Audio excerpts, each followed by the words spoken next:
test on one day. India, England, Australia. For a lucky big three-side slayer. What a player. What a player. What a player. But he's in my first Test 11 at number 3. So that's a good timing, Nakul. Why don't we hear your Test 11s on both sides if you're okay? Yeah. So I would keep with Rory Burns and Dom Sibley. I don't think they've... they actually batted pretty well against New Zealand. And Sibley, for all of his troubles starting against spin, and Rory Burns against spin as well, they know how to play top of off seam bowling in England. They've been doing it for years. Dom Sibley's entire game is based around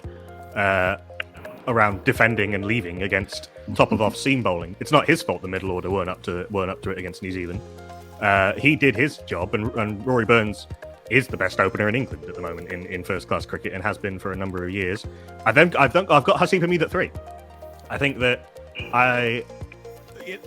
as much as you don't want to rush him back and ruin his confidence again, I think he's so in control of his game at the moment. And Zach Crawley looked better in the One Day International series, but he looked so unsure of himself against New Zealand that I think that there is a hole there that Haseeb Hameed could do a good job filling. Then Joe Root, Dan Lawrence, Josh Butler, Sam Curran, Ollie Robinson, Jack Leach, Stuart Broad, and James Anderson completes my 11. A little bit harsh on Mark Wood, who's been bowling very well recently, but there will be rotation through this series. I would be surprised if any of the seam bowlers on either side play all 5 Test matches. Pretty much go along with that. I notice you haven't got Sam Curran, but no, I do. No, you did. Oh, you did. Sorry, Sam Curran's batting 7. I think Hameed in is a good shout. You know, pick a man in form, and if he's in form and shown it against the opposition that he's going to likely come up against, it's not a bad shout at all. I mean, that top 3 is not exactly going to put runs on the board quickly. No. And there might be that consideration. But England fans have been moaning about the lack of solidity in the top 3 for years. Yeah. I mean, there's a touch of an overcorrection, but Crawley has been horribly out of sorts. He's been talking that down. Crawley's been actually saying, I saw in an interview with him last night actually, he was basically saying, well, if you forget the 4 in India as being an exceptional circumstances and put them to one side, I've only had 2 bad tests because he had 2 pretty dodgy ones against New Zealand, remember? But I would go along with that. I think Robinson, for a number of reasons, becomes my man to watch. In English bowling conditions, he can thump the ball with the bat. He's not quite Rishabh Pant, who is a game changer, as we know, and is a player I always look forward to seeing. But I think with both bat and ball, Robinson is an interesting shout, and I'm glad you had him in there, Nakul. I've got a feeling he's going to put all the unpleasantness behind him, self-induced, I must confess, and quite rightly, he was sort of severely dealt with. It doesn't matter what age he was when he did these things. The fact is, he did them, so a punishment was due. But I think he might just come back and put in a real shift this series. I've got high hopes for Ollie Robinson. Put it this way: if I were a top order batter, I would not want to face Ollie Robinson with a Duke ball. He doesn't give you a sniff. He's accurate on you all the time. Thumps into the splice of the bat, moves it both ways at 84, 85 miles an hour. He could be very, very difficult to play against. As I say, there will be rotation. This is my team for the first test. Yeah. Okay. The only thing, I think they'll just stick with Zach Crawley. I get all your arguments. I just think they'll stick with Zach Crawley. Let's just leave it at that. But the rest of the team, I agree with. And what about India? So Rohit Sharma, and Mayank Agarwal to replace the injured Shubman Gill. There might have been a talk about Prithvi Shaw, but he's not going to be. He and Surya Kumar Yadav, who got called in from the Sri Lanka tour after those injuries, won't be here in time for the first test. Or they might be, but they'll be isolating, I think. So Rohit Sharma, Mayank Agarwal, Cheteshwar Pujara, Virat Kohli, Ajinkya Rahane. We assume the word at the moment is that his hamstring niggle is fine and he'll be fit. Rishabh Pant, Ravindra Jadeja, R. Ashwin, Ishant Sharma, Mohammad Shami, Jasprit Bumrah. So, only the one change from the World Test Championship final 11. Again, there'll be rotation. Siraj, I think, will play 2 or 3 tests this summer. Maybe Umesh Yadav, I'm not sure. I mean, he's his record, weirdly, he's an Indian specialist fast bowler, which is another thing. And you might at some point later this series, go to, I think particularly at Lords, actually, you might go to an extra batter, somebody like KL Rahul, who's also he's been in decent form, or Hanuma Vihari. But for the moment, as well, Rahul, yes, he did. He did in that county select game. Not the best attack, but a decent sort of county level attack. But I'm sticking with the sort of five batters plus punt plus 2 spinners and 3 fast bowlers. Okay. Bumrah's an interesting one. He's had a bit of a shocker this year compared to last year. Is he fully fit? I think lack of match practice is what it is. He's been on breaks quite a lot. He got a wedding break, then IPL he played on and off. I think it's the lack of match practice. I was going to say, because in the World Test Championship, I thought he was a bit off cut. I mean, he bowled a first decent spell, but obviously he looked tired by the end and really wasn't on it. And you just wonder if he's fully fit or not. He wasn't bad in that World Test Championship final. No, he wasn't great. He wasn't on the level of the rest of the fast bowlers for sure. He's in India's best 11. As far as I know, as far as we know, he's fit. The match practice thing is quite an interesting one, and more so probably from an England perspective. It was a pretty poor show. They got the draw against New Zealand.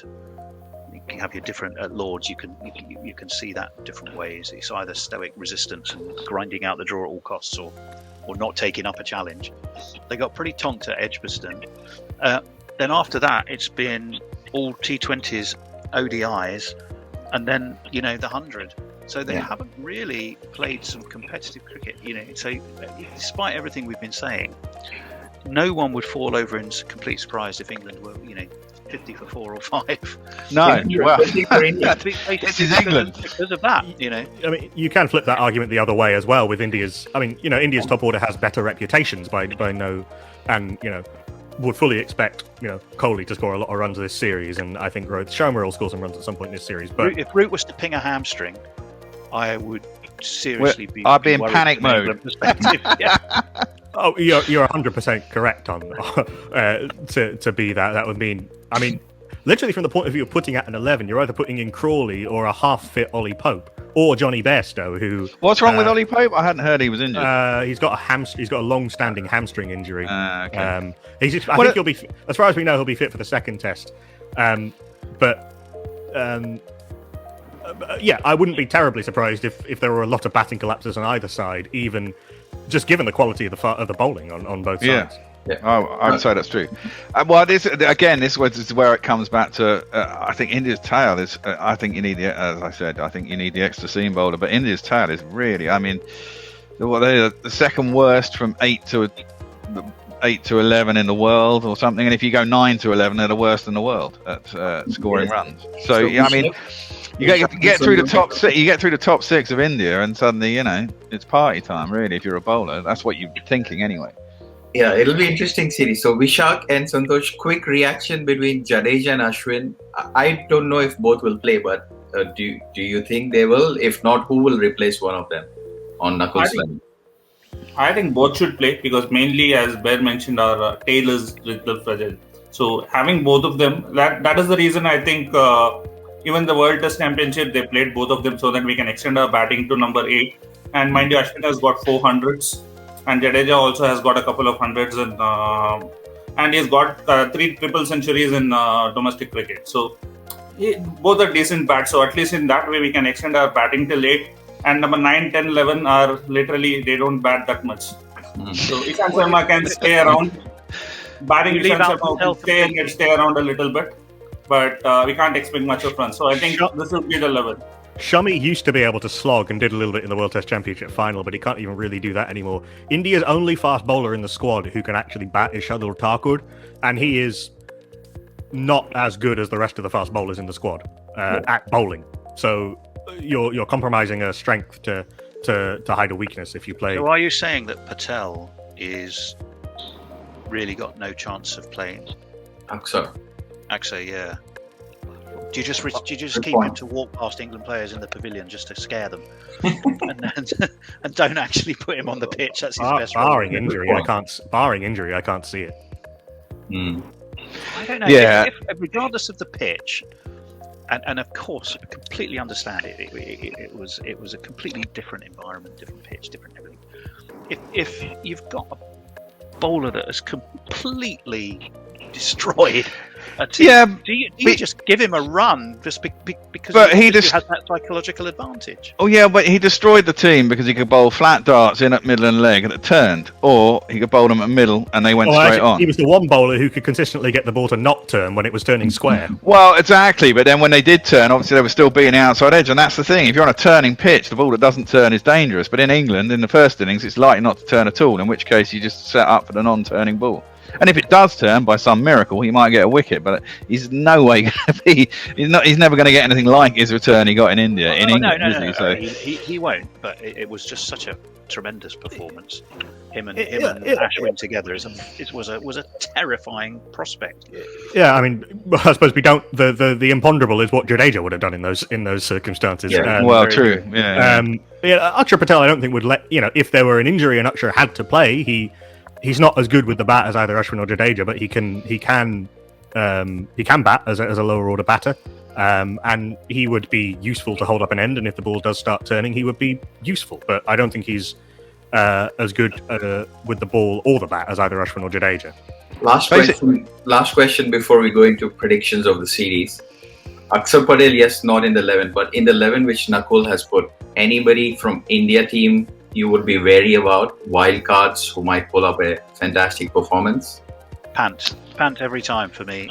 Okay. Well, Pant is your danger man, isn't he? I mean, I've got a theory that I don't think he's going to do particularly well over here. He goes hard at the ball, and if the ball is swinging, that could be his downfall, especially early in his innings. If he gets in, he's a danger. But I think he'll get a ton somewhere, but I think he'll have.